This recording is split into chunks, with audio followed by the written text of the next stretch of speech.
Speaking of Avatar, Avatar has finally been slipping out not only of its number one spot, but slowly creeping out of the top five.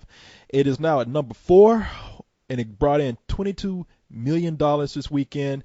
So far, though, it has grossed $659.6 million, and its worldwide gross is $2.35 billion. Well, now, what's important to note, though, while it slipped in place this week, it only had a drop of about 3%. Yes. It did just as well as it did last week, which is still incredibly well for this long of a run. It's in, what, week 8? Week 9? Not week 9.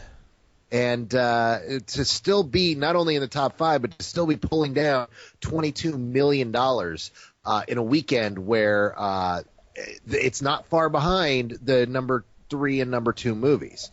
So it's still doing really well. No, $22 million would be, for a small film, that would be great to open up on an opening weekend on a Friday. So $22 million is still a hefty chunk of money for a movie that's been out for 9 weeks. So, but everybody knows about Avatar. It's made all the money in the world. So we don't need to really talk about that anymore. You're probably sick of hearing about how successful that movie is. So we can now talk about number 3. All right. Now here's where it gets interesting, because we have 3 movies that premiered this weekend, and they are in the top 3.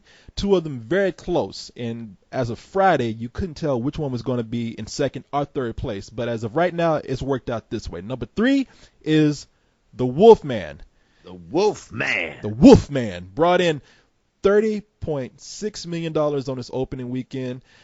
Not crazy business, because the movie cost $150 to make. I don't even know how it's doing overseas right now. So, yeah, we'll see. It was one of those movies that was really weird. People just weren't interested, and the reviews were tepid. You know, we all liked it, but we didn't love it. Yeah, I don't know if anybody. I haven't read one review yet where anybody's gone crazy over the film. I've read anywhere from bad to it's all right. Oh, I've seen a couple where a few people really fell for it, but strong minority. Most everybody either didn't like it or liked it but didn't love it.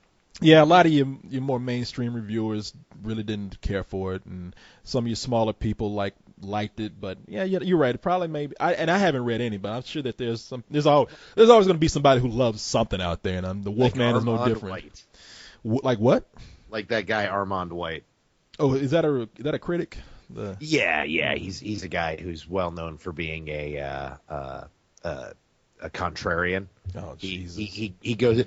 One of his worst movies of last year was Up, but in his top 10 list included Next Day Air.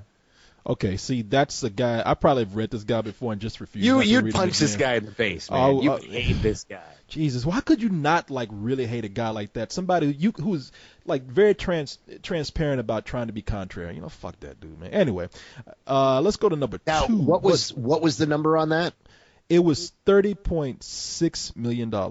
Okay, keep that in mind, because this is one of those situations where it very well might the number 2 and the number 3 spot might change considerably. Yeah, because number 2, I'm waiting for you to say. The number 2 film. Now, did you sing that to your honey on Valentine's Day with your big greasy lips, big greasy fried chicken lips?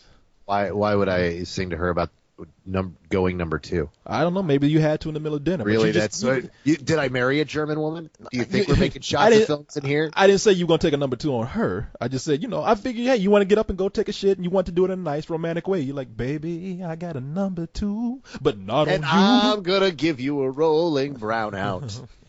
Oh, Jesus. Okay, let's get on with this top 10 top 5, whatever it is, before we get nasty up in here. Already thinking about you with your balls hanging out of your fucking leopard skin. See, why do you have to bring up my balls? Draws out of a leopard skin thong while I'm lying on a bearskin rug. You don't want anybody to think about me lying on a bearskin rug with my balls hanging out. Nobody out there's thinking about it now. In fact, they could easily get it out of their head at any moment. Actually, I'd like to walk in and see a bear spooning you while you're wearing your leopard skin draws. But anyway, number 2 is Percy Jackson. It's all about the white. Why I gotta be white? But Percy Jackson and the Olympians, The Lightning Thief. Now, this is based on a popular series of books. If you listen to our review or if you know about the books, a lot of people showed up on Thursday night because I don't think they had school that Friday. A lot of people, at least in Austin, I don't know what was going on, but a lot of kids didn't have school that Friday. They all showed up at midnight to watch this film. So I'm thinking like, okay, this movie's going to do pretty well. It made $31.1 million. So not gangbusters, but it's all right. But a little under 500,000 more than The Wolfman. Yes. So depending on how reporting is, especially since The Wolfman has kind of a weird odd number of 30.627, and Percy Jackson is just 31.1. I mean, that could easily flip. Seeing the actuals change by that small an amount can substantially change the numbers. Now, I have a question for you about Percy Jackson and this Lightning Thief, but I'm going to ask you that after we are done with the top 5. Let's go to now. Here's where people are probably going to either be happy or, if you're our audience, you're probably going to be really pissed about this. Number 1. The number 1 film.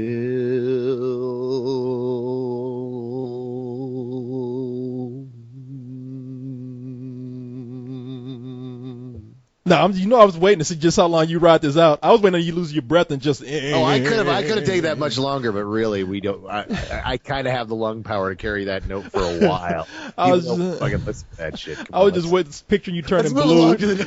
I just saw you turning blue, and then all of a sudden I heard like, you just fall on the floor, Carla. But anyway, number 1 is Valentine's Day with $52.4 million. The movie cost $52 million. So if you don't account like marketing, then this movie broke even. Theoretically. This is the one that I think is the weirdest. The numbers here are really wacky to begin with. I buy the estimated numbers for Friday and Saturday, and I buy that this is the number 1 film because it's number 1 by a long shot. But if you take a look at the numbers, they have estimated that on Valentine's Day, which I can understand why they'd estimate that the film Valentine's Day is going to do far better than it did on Friday or Saturday. They're estimating a $5 million upswing in people seeing the film, and I'm not convinced that's necessarily going to happen. I think they fudged those numbers a bit. Sundays are never higher than the rest of the weekend. This could be that rare exception, but it's also one of those things where I guess I wouldn't question it if the number they chose to estimate it at wasn't their budget, so that everyone could say, yeah, everybody hated the movie, but it made its budget back. I think it's definitely going to make its budget back over time, but and it may actually hit this weekend, but you'll want to check these numbers again tomorrow night when the actuals are posted, because it's a little dodgy with how much they tick that up. I have a feeling that most people who were going to see this movie probably saw it on Friday and Saturday. Yeah, they expect it to like reach not high, but I think between 60 and 65 million is what is reported before it actually starts to drop down. So who knows? I mean, it's a coincidence. I know that it's the same number as their budget, but I don't know, man. I don't have any reason not to believe that they didn't make this money, because I predicted that this movie would do well. I mean, they were smart. They released a movie called Valentine's Day on Valentine's Day, and starring everyone. Yeah, and they got tons of stars to be in here. I'm surprised the movie didn't do better, and I wasn't even crazy about the film. So, yeah, good strategy there. Perfect date film for people. We'll see tomorrow how well it does actually. It might even be more by the time tomorrow comes around. I don't know. It's so weird, though. I have not met a single person who is like this film. Like, everybody's hating on this thing. Yeah, but, man, it's our friends who are telling us they don't like this movie, and it's the critics who say it's the critics who say they don't like this movie, but really, it's a date film. It's one of those movies that's critic-proof. So. Well, sure. Yeah. It was a critic-proof movie, but that doesn't stop it from being a crap fest. No. I have to say it wasn't as bad as I thought it was going to be, but still, it is a very, very mediocre film. Like I said, if you saw our review, you know what we're talking about. So, the thing I want to ask you about Percy Jackson here and the Olympians. Now, we always talk about how these movies come out that want to be the next Harry Potter franchise. We mentioned like the Vampire's Assistant and the what was that other movie? You know what I'm talking about. Well, there's a couple. There's Aragon. There's Secret of the Dark Rising, the Golden Compass. Golden Compass. Yeah. So there's been several movies, and what they've done is they've ended the movie with a cliffhanger because they were just so confident that they were going to have 2 more movies out after this. But the one thing that Percy Jackson didn't do, and we talked about this in our review, is that it did not end on a cliffhanger. It was a self-contained film. Now, being that this movie has brought in $31.1 million this weekend, do you think that this movie is going to be good enough to have a sequel? Good enough? I mean, well, did you think? Okay, do you think it'll do strong enough? To make a do you think it made enough to actually be able to foster a sequel? Well, it all depends. This is one of those things where it's going to depend on Fox. They're claiming that it cost $95 million. Yes. If that's the case, this movie will probably make somewhere between $50 and $60 million here in the States based upon what it makes. Generally, on average, you can guess what a film's total take will be by multiplying its opening weekend by 2. That's just kind of what the market's become. Unless it's really good and has what they call, legs. But so if it makes that, you can assume that it also, being a genre film, will make twice as much in foreign than it makes in domestic. So when all is said and done, based upon this opening weekend, Percy Jackson could make a total of $180 million. That with marketing and such theatrically worldwide, they'll have made their money back plus a tidy profit. And then you have DVD, and they'll do well on DVD based upon the type of material it is.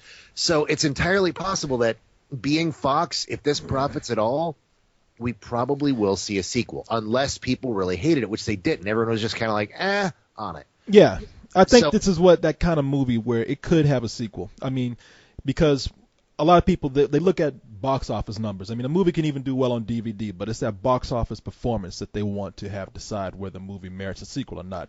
And next week, it could still do strong because next week it only has really just one movie to compete with as far as a newcomer, and that is Shutter Island, which is going to be a rated R film. So this movie can still retain its audience and still actually garner enough box office to make a sequel with. It really depends on how the kids walked out, because really the big test is going to be Monday morning. Monday morning, tomorrow morning, or this morning, when everybody walks into school and some kids are like, I didn't get to see Percy Jackson this weekend. If all the kids act like they did at our screening, at the one that me and Cyrus went to, where they just kind of all walked out and were like, that wasn't